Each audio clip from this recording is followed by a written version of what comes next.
Hi hello வணக்கம். இது உங்கள் சிவி ஜோன். ஸோ எல்லாரும் எப்படி இருக்கீங்க? இனி பற்றின தரமான சூப்பரான 14வது வாரத்தோட 4வது நாள் நைட்டு ஓட்டு ரிசல்ட் தான் பார்க்க போகிறோம். நீங்கள் நம்மளோட சேனலுக்கு புதுசு ஆர் பழசு அப்படின்னா மறக்காமல் நம்மளோட சேனலை சப்ஸ்கிரைப் பண்ணிட்டு பாருங்கள், லைக் பண்ணுங்கள். நிறைய விதமான இன்ஃபர்மேஷன்ஸ் உங்களுக்காக கேதர் பண்ணி கொடுத்துட்ருக்கோம். அந்த எஃபர்ட்டுக்கு சின்ன ஒரு அங்கீகாரமாக அந்த லைக் தட்டி விடுங்க. மறக்காமல் பண்ணுவீங்கன்னு நினைக்கிறேன். இப்போ வாங்க அந்த வீடியோக்குள்ளே போகலாம். ஸோ அதுக்கு முன்னாடி பார்த்தீங்கன்னா இன்றைக்கி நிறைய சம்பவங்கள் நடக்குது. குறிப்பாக ஜாகுலினுக்கும் சௌந்தர்யாவுக்கும் பயங்கரமான ஒரு மரண அடி மாதிரி ஒரு சில விஷயங்கள் நடந்துட்டுருக்கு. அதுலேயும் குறிப்பாக சௌந்தர்யாவுக்கு ஒரு விஷயம் நடக்குது. இது சௌந்தர்யாவை வெளியே ஏற்றுறதுக்கும் வாய்ப்புகள் இருக்குது. சௌந்தர்யாவுக்கு அதிகப்படியான ஓட்டு வரணும்னு சொல்லிட்டு ஒரு விஷயமும் நடக்குது. ஏன்னா ரெண்டு விதமான விஷயமா நம்ம பார்க்கலாம். ஒன்று பார்த்தீங்கன்னா சௌந்தர்யாவை உள்ளே போன எக்ஸ் கண்டஸ்டன்ஸ் எல்லாருமே தாக்குறாங்க. ஒரு இடத்துல அவங்க உடையிறாங்க. அது உடையிறது நிறைய பேர் நடிப்புன்னு சொல்கிறாங்க. பட் அது நடிப்பு மாதிரி தெரியல. பட் இருந்தாலும் அவங்க உடைக்கிறது எதுக்காகன்னா அவங்கள எக்ஸ்போஸ் பண்ணி அவங்க இது வரைக்கும் பார்த்தீங்கன்னா பிக் பாஸ் வீட்டில் எதுவுமே பண்ணல. இதுதான் உண்மை, சரிங்களா? அதை அவங்களே ஒத்துக்கிறாங்க. ஆமாம், நான் எதுவும் பண்ணலாம், எனக்கு வராதுன்றாங்க. வராதுன்னு சொன்னவங்களை இவ்வளோ தூரம் வர வச்சதே இந்த மக்கள், சரிங்களா? அவங்களுடைய மக்கள், நம்ம மக்கள்னு சொல்ல முடியாது, அவங்களுக்குன்னு இருக்கிற மக்கள்.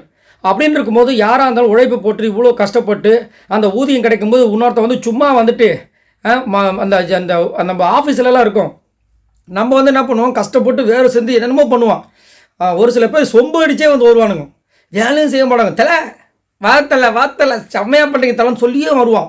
நம்மளுக்கு அப்படி காதில் புகை வரும், சரிங்களா? அந்த மாதிரி எனக்குலாம் நடந்திருக்கு, அதுக்காக சொல்கிறேன். ஸோ அந்த மாதிரி இவங்க பண்ணும்போது யாருக்காக இருந்தாலும் கோவம் வரும். அதை வெளியிலேருந்து பார்க்குற ஆடியன்ஸ் பார்க்கும்போது இன்னும் காண்டாகிறாங்க. இன்றைக்கி பார்த்தீங்கன்னா அந்த மாதிரி விஷயம் ஒரு டாஸ்க் மாதிரி வருது. அதில் வச்சு செய்கிறாங்க சௌந்தர்யாவை. உடனே என்ன பண்ணாங்க, அழுகுறாங்க. உடனே பிக் பாஸ் கூப்பிட்றாரு. பிக் பாஸ் ஒரு இடத்துல பயங்கரமாக கலாய்க்கிறாரு. அதுக்கப்புறமா செம்மையாக அழுதுட்டு அதுக்கப்புறமா ஆஸ்வாசப்பட்டு அனுப்புகிறாங்க. இது எப்படின்னா வெளியில் போகும்போது நிறைய பேர் இவங்க நடிக்கிறாங்க அப்படின்னு ஒரு பக்கம் வருது. ஒரு பக்கம் பாவங்க அந்த பொண்ணை போட்டு டார்ச்சர் பண்ணுறாங்கன்னு சொல்லிட்டு ஒரு விஷயம் போகுது.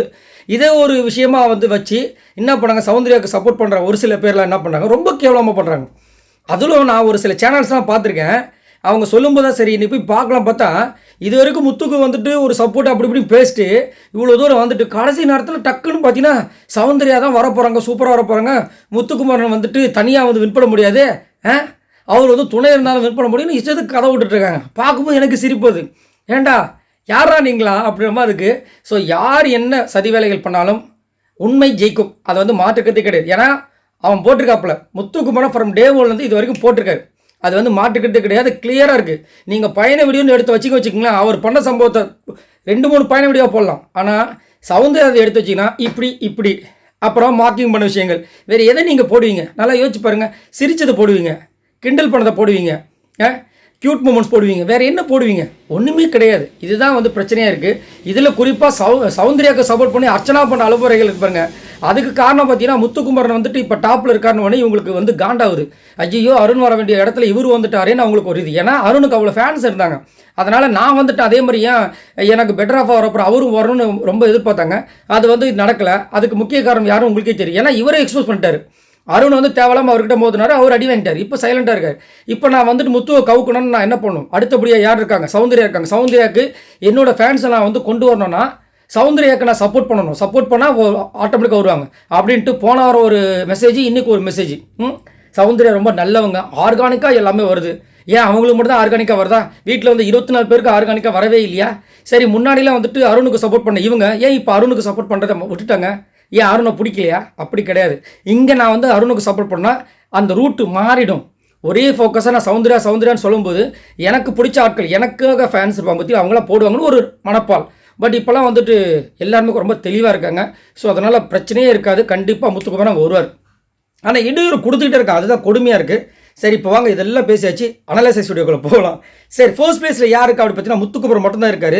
வேறு யாரும் இருக்கிறதுக்கு எனக்கு தெரிஞ்சு இதுக்கப்புறமும் சரி, இதுக்கு அடுத்த வாரமும் சரி, அவர் தான் வருவார் டாப்பில். இவர் எவ்வளோ ஓட்ஸ் வாங்கியிருக்காரு அப்படி பார்த்தீங்கன்னா 1,61,757 ஓட்டு வாங்கியிருக்காரு. செம்ம மாதம் இருக்குது.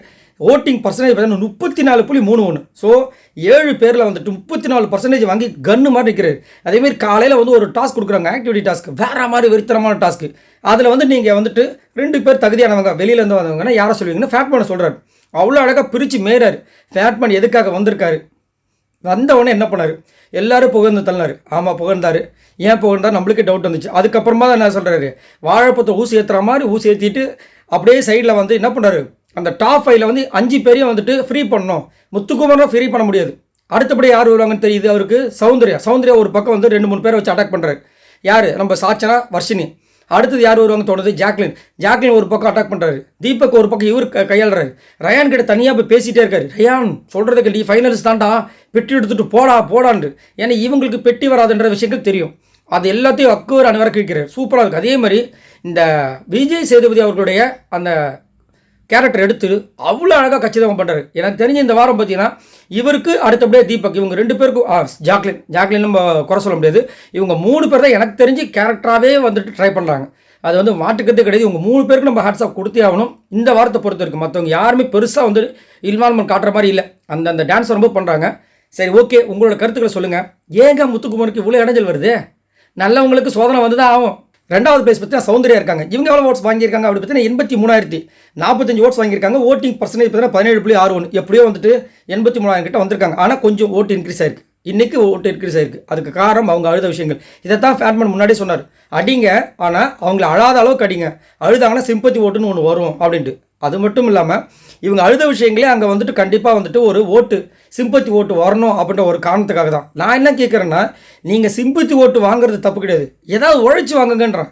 ஏதாவது பண்ணிங்கன்னா உங்களுக்கு ஆட்டோமேட்டிக் இப்போ வந்துட்டு முத்துக்குமார் யாருன்னே தெரியாது. உண்மையாக சொல்லப்போனால் நான்லாம் வந்து ஃபஸ்ட்டு ஸ்டார்டிங் தர்ஷிகாக சப்போர்ட் பண்ணேன், அப்புறமா சௌந்தர்யாவுக்கு சப்போர்ட் பண்ணேன்.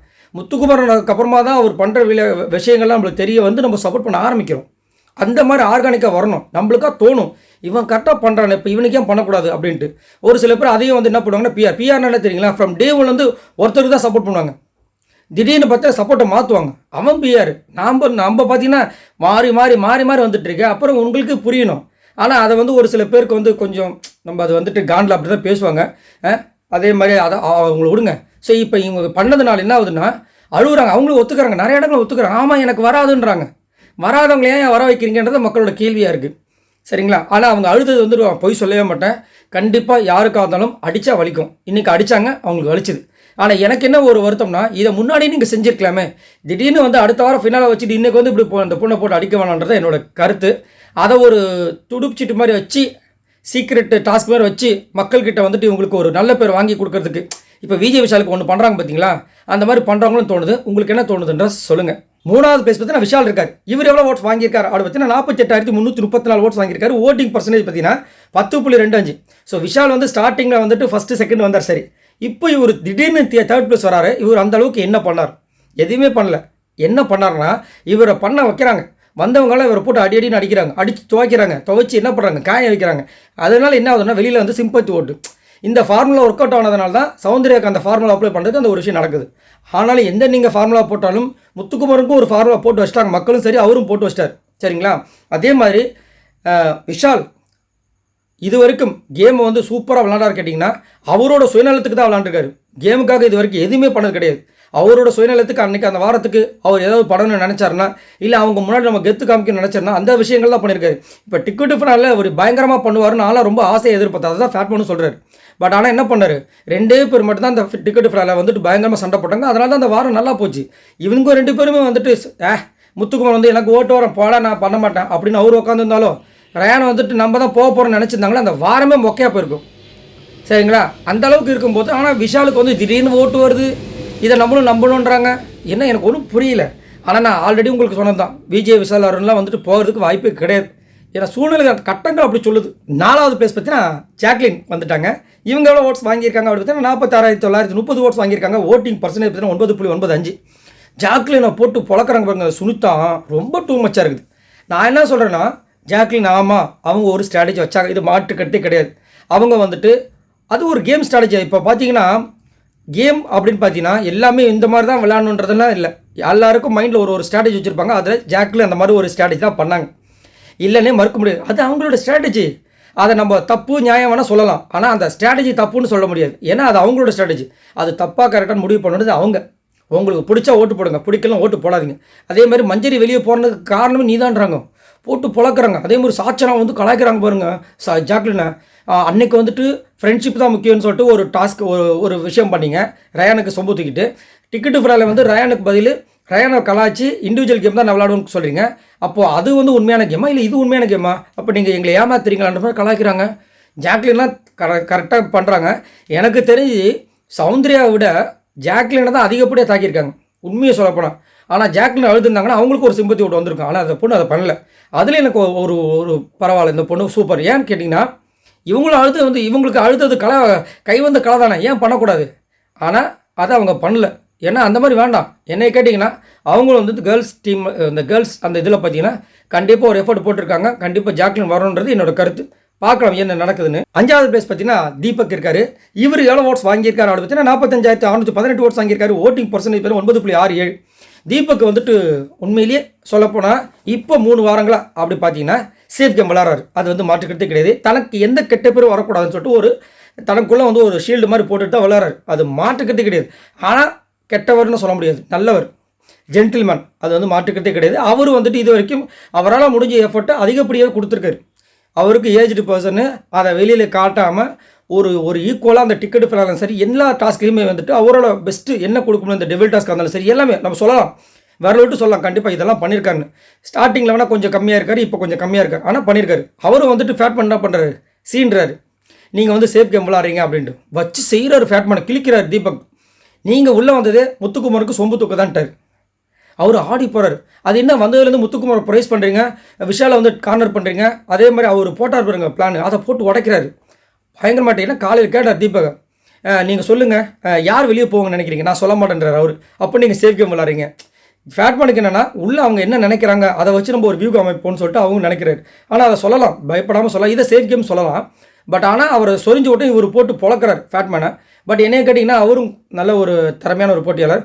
அருண் அண்ட் விஷால் அவங்க 2 பேரோட தீபக் ஒரு சூப்பரான ஒரு கண்டஸ்டன்ட். கண்டிப்பாக டாப் 5ல் இருக்க வேண்டிய கண்டஸ்டன்ட் என்னோட கருத்து. ஆனால் இதில் ஒரு நோட் பண்ணிங்களா, பெட்டி எடுத்துகிட்டு போனால் இவர் நினைச்சாலும் பெட்டி கொடுத்தா தானே எடுப்பார். 6வது பிளேஸ் பார்த்தீங்கன்னா அருண் இருக்கார். இவர் எவ்வளோ ஓட்ஸ் வாங்கியிருக்காரு பார்த்தீங்கன்னா 45,569 ஓட்ஸ் வாங்கியிருக்காங்க. ஓட்டிங் பர்சன்டேஜ் பார்த்தீங்கன்னா 9.66. இப்போ இவருக்கும் இதுக்கு மேலே இருக்கிற தீபக்கும் பார்த்தீங்கன்னா கிட்டத்தட்ட 100 ஓட்டு தான் டிஃப்ரென்ஸில் இருக்குது. அதுக்கு மேலே இருக்கிற ஜாக்லினுக்கு பார்த்தீங்கன்னா கிட்டத்தட்ட ஒரு 1000 ஓட்டு தான் டிஃப்ரென்ஸில் இருக்குது. அப்படின்னு இருக்கும்போது எல்லாம் டேஞ்சர் தான், சரிங்களா? இப்போ அவங்களையும் வந்து முடியாமல் இருக்காங்க, யார் அனுப்புறதுன்னு தெரியலையே அப்படின்ட்டு. ஆனால் தீபக்கா, ஜாக்லினா, அருணா அப்படின்னு பார்த்தாங்கன்னா ஜாக்லின் கட்டி விட்ருவாங்க. ஏன் அப்படின்னா ஜாக்லின் ஆல்ரெடி வந்து விஜய் டிவியில் வந்துட்டு ரொம்ப நாள் வரவே இல்லை. ஆனால் இவங்களாம் ட்ரெண்டிங், அதனால தான் இவங்களை கூப்பிட்டு வந்திருக்காங்க. இவங்களாம் வந்ததுனால தான் நம்ம பிக் பாஸே வந்துட்டு ஒரு சில பேர் வந்து பார்க்கவே ஆரம்பித்தாங்க. ஐயோ அருண் பாரதி கண்ணமாப்பா, ஐயோ தீபக்கு சூப்பராக அவர் அதில் வந்து ஒரு இதில் வந்தவர்ன்ட்டு. ஸோ அப்படின்னு இருக்கும்போது விஷால்லாம் அப்படி தான் வந்தாங்க. அதனால் அவங்கள அவ்வளோ சீக்கிரத்தில் கைவிட மாட்டாங்கன்றது என்னோட கணக்கு. அப்படின்னு பார்க்கும்போது ஜாக்லினுக்கு மேபி பிரச்சனை இருக்குது அப்படின்னு தான் தோணுது, பாவமாகவும் இருக்குது. சரி, அருண் அவருடைய பர்ஃபார்மன்ஸ் எனக்கு ரொம்ப பிடிச்சிருந்தது. ஒரு ஹீரோக்கு உண்டான விஷயங்கள் அப்படி கொடுத்தாரு, ரொம்ப அழகாக இருந்தது. பார்க்கலாம் என்ன நடக்குதுன்னு. ஆனால் அவர் இப்போ 6வது பொசிஷனில் இருக்கார். சரி, லாஸ்ட்டாக பார்த்தீங்கன்னா நம்மளுடைய பவித்ரா இருக்காங்க. பவித்ரா எவ்வளோ ஓட்ஸ் வாங்கியிருக்காங்க அப்படி பார்த்தீங்கன்னா 40,252 ஓட்ஸ் வாங்கியிருக்காங்க. ஓட்டிங் பர்சன்டேஜ் பார்த்தீங்கன்னா 8.54. ஸோ பவித்ரா கண்டிப்பாக வந்துட்டு இந்த வாரம் கேம் ஷூர் போயிடுவாங்க அப்படின்னு நம்மளோட கட்டம் சொல்லுது. ஏன்னா ஓட்டு கம்மியாக இருக்குது. ஆனால் ஃபேட்மேன் என்ன சொல்கிறாரு, எனக்கு தெரிஞ்சு பவித்ரா அனுப்ப மாட்டாங்க, அவங்க டாப் 5ல் இருப்பாங்க அப்படின்னு. இருக்கிறதுக்கு வாய்ப்பு இருந்துச்சு. ரயான் இல்லாமல் போயிருந்தால் கண்டிப்பாக வந்து பவித்ரா வந்து டாப் 5ல் உட்கார வச்சுருப்பாங்க. பட் இப்போ ரயானும் இருக்கிற காரணத்தினால ஒரு 4 பேர் தான் உள்ள அலோடுன்னும் போது கண்டிப்பாக முத்துக்குமார் அந்த இடத்த பிடிச்சிரு. மீதி 3 பேர் தான் அலோடு. அவங்க வந்து பிக் பாஸ் டீம் வந்துட்டு அருணை உள்ளே போய் கூட்டு போவாங்களாம், விஜய் விஷாலா இல்லை சௌந்தர்யாவா இல்லை ஜாக்லினா, பயங்கர டஃப்பான ஒரு டாஸ்க்கு. அப்படின்னும் போது கண்டிப்பாக ஒரு பெரிய பிரச்சனை இருக்குது. அதனால் பவித்ராவை அனுப்பிடுவாங்கன்றது என்னோடய கருத்து. அதே மாதிரி பவித்ரா இன்றைக்கி வந்துட்டு ஆர்னவ் சொல்லிட்டாங்க, பாருங்கள் பிடிக்கலைங்க விட்டுருங்க, ஏதோ நீங்கள் தனியாக இருந்தீங்கன்னு சொல்லி ஒரு கம்பெனி கொடுக்கலாம் வந்தேன், ஆனால் நீங்கள் ஒரே அரைச்சமாக அரைக்கிறீங்க அப்படின்னு. அவர் வேறு வழியில் அவருக்கு வேறு யாரும் வரமாட்டேங்க. ஏன்னா அவர் பண்ண வேலை ஸ்டார்டிங்காக வந்தவொடனே ஒரு வெறுப்பு சம்பாரிச்சு இப்போ போய் நான் வந்து நல்லவன் என் கூட பேசுகிறேன்னு சொன்னால் யாருக்கு தான் பிடிக்கும்? ஸோ அது ஒன்று இருக்குது. ஸோ பட் இருந்தாலும் பவித்ராக்கு எனக்கு தெரிஞ்சு மிட்வீக் விஷயம்லேயே அனுப்ப வேண்டியது. மிட்வீக் விஷயம் இருக்குன்னு வர்ஷினியும் சொன்னாங்க, ஆனால் திடீர்னு கேன்சல் பண்ணாங்க. இது எப்படி இருக்குது அப்படின்னா, ஒரு வாட்டி அன்ஷிதா வந்து எவிக்ஷன் சொன்னதுக்கப்புறமா திடீர்னு பார்த்து அந்த வாரம் வந்து எவிக்ஷனை கேன்சல் பண்ணிட்டாங்க. ஸோ அந்த மாதிரி இருக்குது. ஆனால் இந்த வாரம் கேன்சலாக பண்ண முடியாதுன்னா அடுத்த வாரம் டெட்லைன். ஸோ அப்படின்னும் போது பவித்ரா கண்டிப்பாக மாட்டிப்பாங்க. சரி, இவங்க எல்லாரும் மொத்தமாக வாங்கின ஓட்ஸ் இது வரைக்கும் பார்த்தீங்கன்னா 4,71,505 ஓட்ஸ் வாங்கியிருக்காங்க. ஸோ இந்த வாரம் பயங்கரமான ஒரு ட்விஸ்ட் சம்பவங்களும் இருக்குது அப்படின்ற மாதிரி தான் நியூஸஸ் வருது. நம்ம எதிர்பாராத கண்டஸ்டன்ஸ் கூட மேபி எவிக்ட் ஆகலாம் அப்படின்ற மாதிரி சொல்கிறாங்க. அதில் மேபி சௌந்தர்யம் ஜாக்லின் இருக்க வாய்ப்பு இருக்கோ அப்படின்ற மாதிரி சொல்கிறாங்க. இருக்கோ அப்படின்னு ஒரு ரூமர்ஸ் போயிட்டுருக்கு. என்ன நடக்கும்போது தெரியல, தெரிஞ்சால் சொல்கிறேன். ஸோ நீங்கள் உங்களோட கருத்து சொல்லுங்கள். இந்த வாரம் யார் வெளியே போகணும்னு நீங்கள் நினைக்கிறீங்க? மறக்காமல் கமெண்ட்ஸ் பண்ணுங்கள். பாய் நண்பர்களே.